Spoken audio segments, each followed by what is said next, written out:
कोई सवाल वैज्ञानिक या आध्यात्मिक या सांस्कृतिक वगैरह भी तो सवाल होता है। और जैसा मैंने आपसे कहा कि सवाल शाश्वत होता है और उसका उत्तर हमेशा बेवफा होता है। लेकिन अगर इसको एक मेटाफर से समझाऊं आपको, तो मैं ये कहूं कि हर सवाल का एक जवाब जो होता है वो जवाब रक्त बिंदु की तरह होता है। वो एक जवाब 100 सवाल पैदा करता है। सारा वाद आपका तमाम इसी को घेरता है। तो ये बहुत सारी बातें जो थी कि अब कहते हैं कि भाई आप चौंकेंगे, नाराज भी हो तो जरूर आपको वक्त हासिल है। वो सिर्फ ये है कि सीखने का मतलब होता है खोजना खत्म कर देना। जब मैं सीख रहा हूं तो मैंने खोजना बंद कर दिया। सीखूंगा मैं हमेशा वही जो खोजा जा चुका है। जो खोजा जा चुका है मैं उसी को सीख रहा हूं। मैं उसमें क्या खोज रहा हूं? जबकि तमाम सृजन, चाहे वो किसी भी तरह का सृजन है, वो सीखने से ज्यादा खोजना है।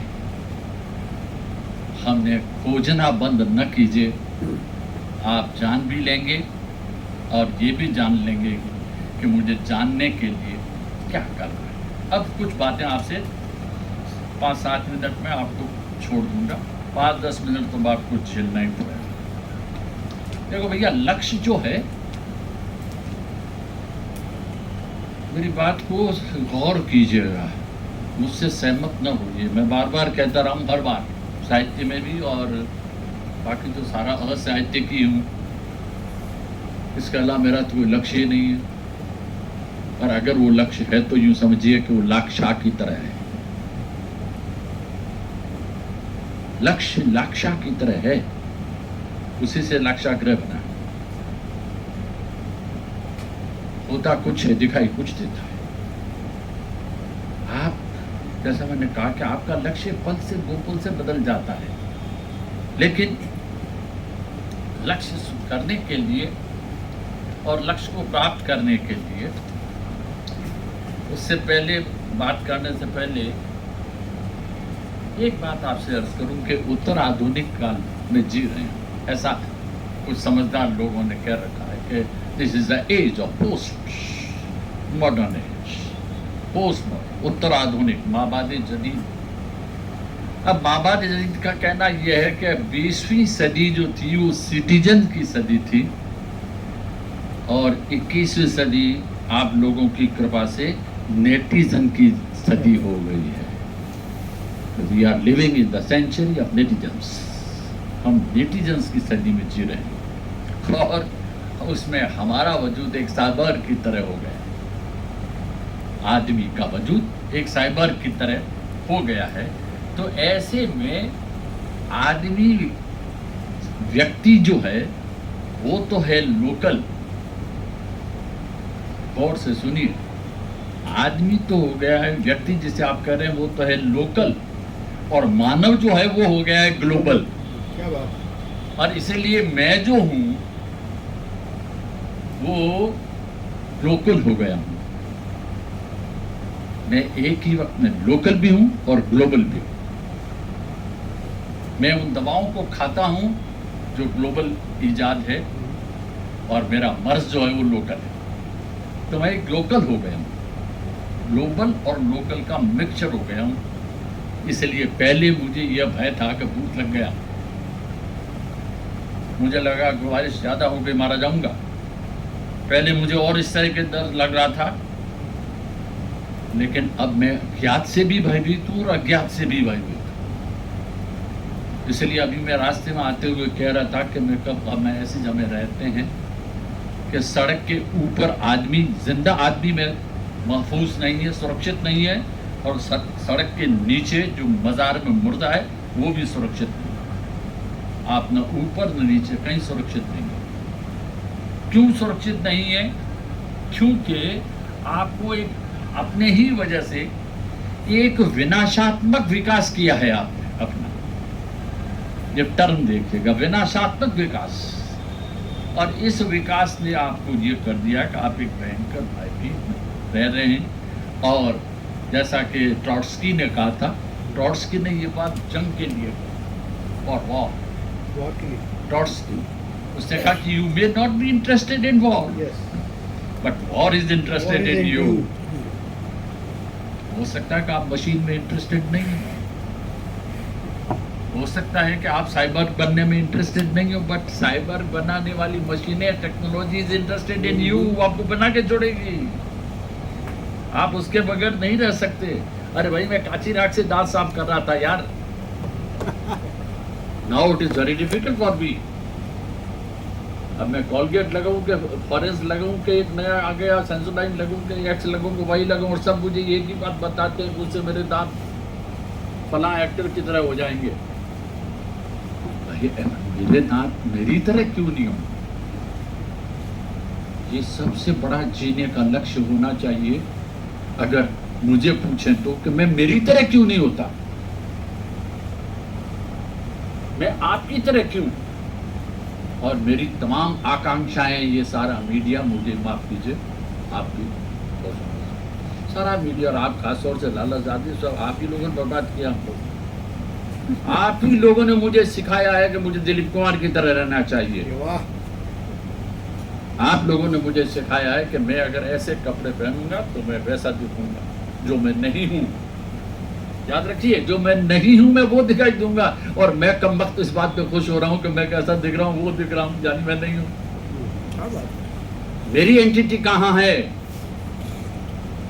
वो गायब हो गई। ये इस सदी ने मुझे दिया है, जिसने मुझे नेटिजन बनाने की तरफ धकेल दिया है। फिर आपने अब ये सवाल मुझसे पूछा, जो पोइट होता है, मैं तो बुनियादी तौर पर पोइट हूं, नहीं अभी तय नहीं कर पाया हूं, माफ कीजिए। आपने बहुत तारीफें की, लेकिन यकीन जानिए, और मैं ईश्वर को हाजिर नाजिर में, I am God fearing man. मैं नास्तिक तो हूं, लेकिन गॉड फियरिंग नास्तिक भी होते हैं।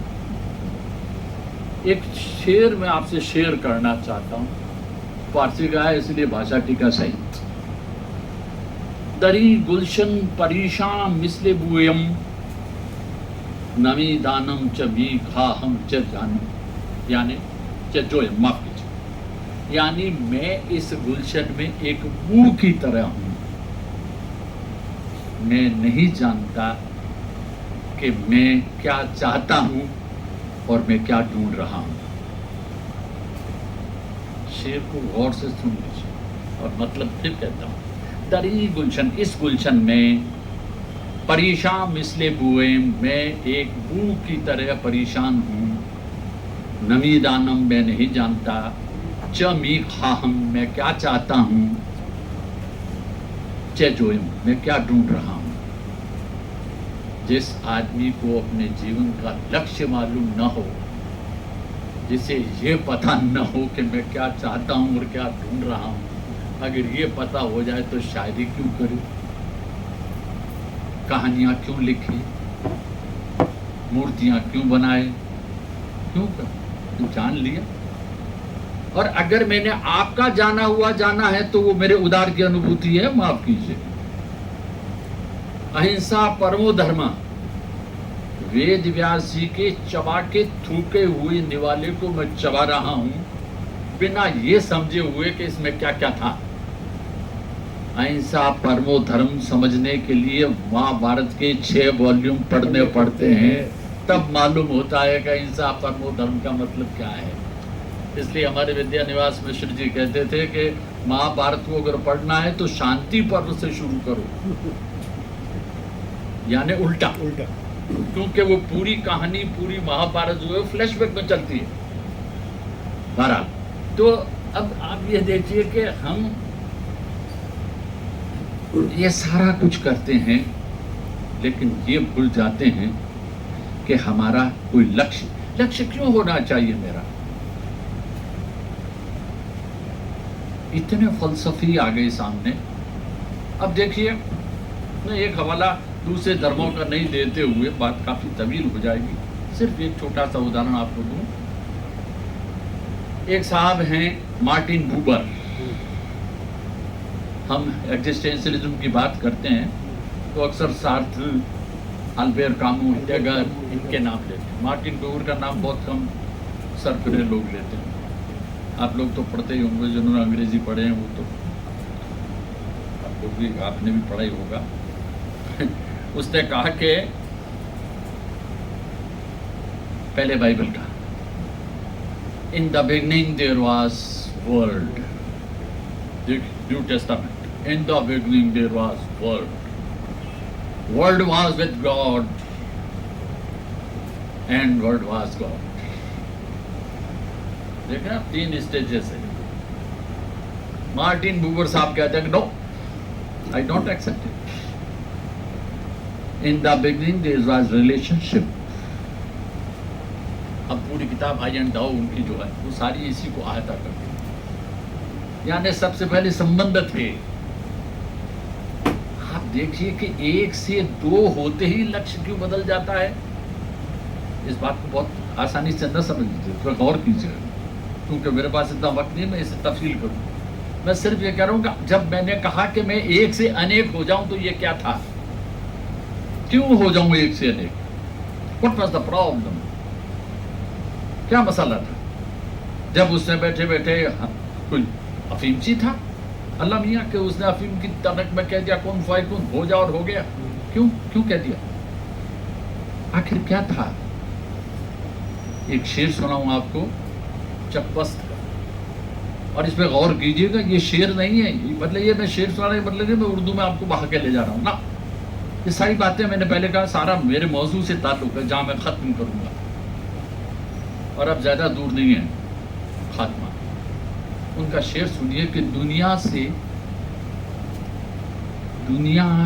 पे अपना हुस्न, गौर से सुनिए, मैं जानबूझ के धीरे धीरे बोल रहा हूँ आपकी श्रवण और समातों का सम्मान करते हुए। दुनिया पे अपना हुस्न जताने के वास्ते एहसान रूह ने लिया मुश्ते गुबार का। बताने के लिए नहीं, जताने के लिए। तो जो कुछ है वो उसके पीछे है, ये मैंने जता दिया है, आप ढूंढिए आप। ये रहस्य है, दिस इज मिस्ट्री। दुनिया पे अपना हुस्न जताने के वास्ते, छिपाने के वास्ते नहीं जी।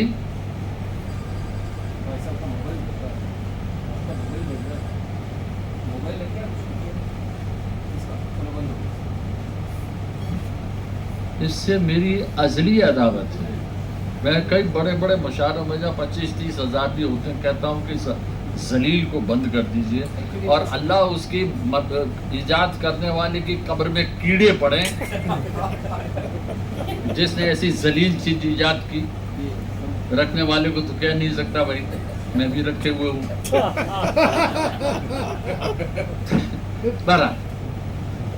तो दुनिया पे अपना हुस्न जताने के वास्ते, यानी मैं पर्दा इसलिए कर रहा हूं कि आपको पता हो कि मैं पीछे हूं। दुनिया पे अपना हुस्न जताने, छिपाने के वास्ते नहीं, दुनिया पे अपना हुस्न जताने के वास्ते एहसान रूह ने लिया पुछते हुआ। तो हमारा, जैसा मैंने पहले अर्ज किया कि हम असल में जब शब्द बोलते हैं तो शब्द पे गौर नहीं करते। कभी कैलाश हरिदास जी और ये कैलाश कबीर साहब और आप हिंदी के लोग क्षमा करें मुझे, व्यक्ति आम तौर पर हम भी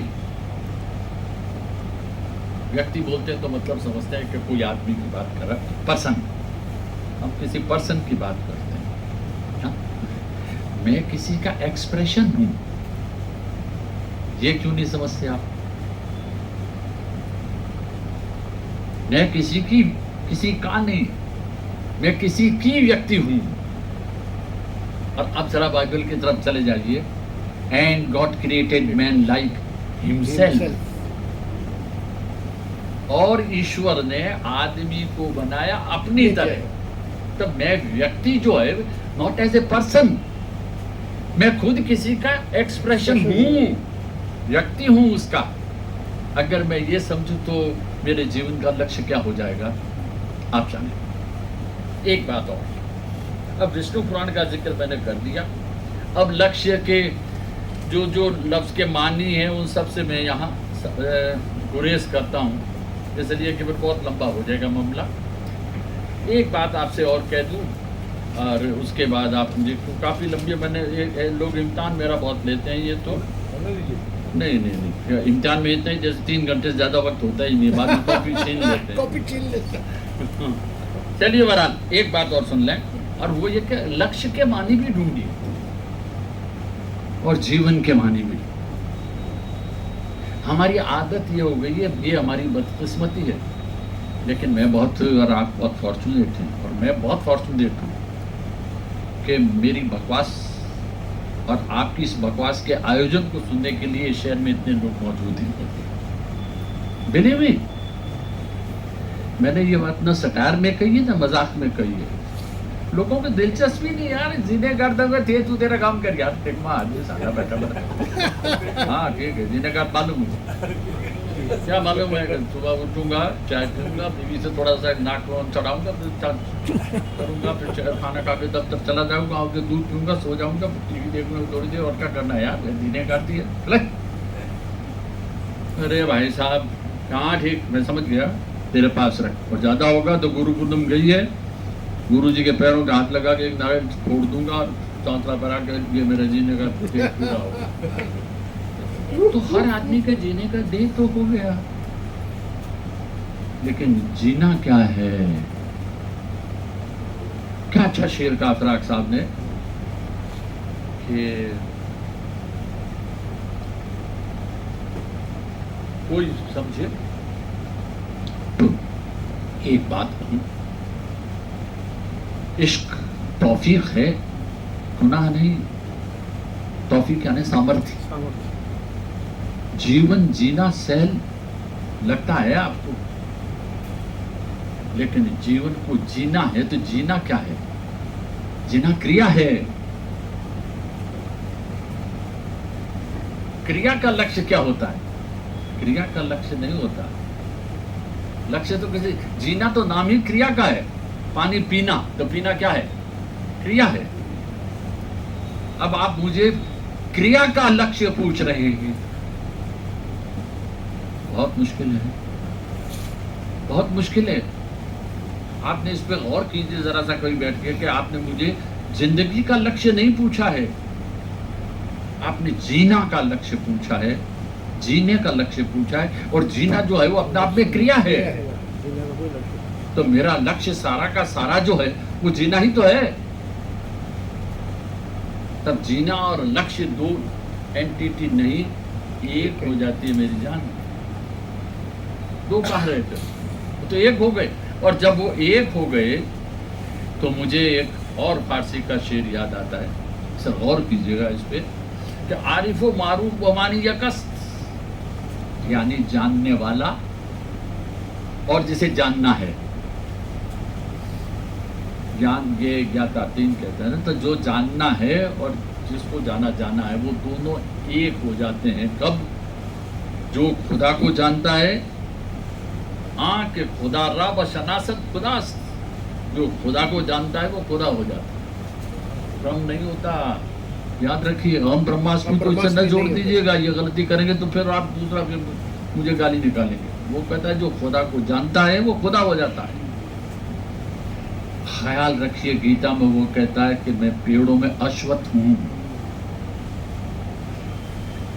अश्वत्थ मैं नहीं हूं, अश्वत्थ मुझ में नहीं है, मैं खुद अश्वत्थ हूं। तब मैं अगर ये समझ लूं कि जो कविता को समझता है वो कवि हो जाता है। और उपनिषद क्या ये नहीं कहता कि देवता होकर ही देवता को पाया जा सकता है? तो कविता होकर ही कवि को समझाया जा सकता है, कविता को समझा जा सकता है। यानी मुझे कविता होने के लिए भी कविता हो जाना होगा।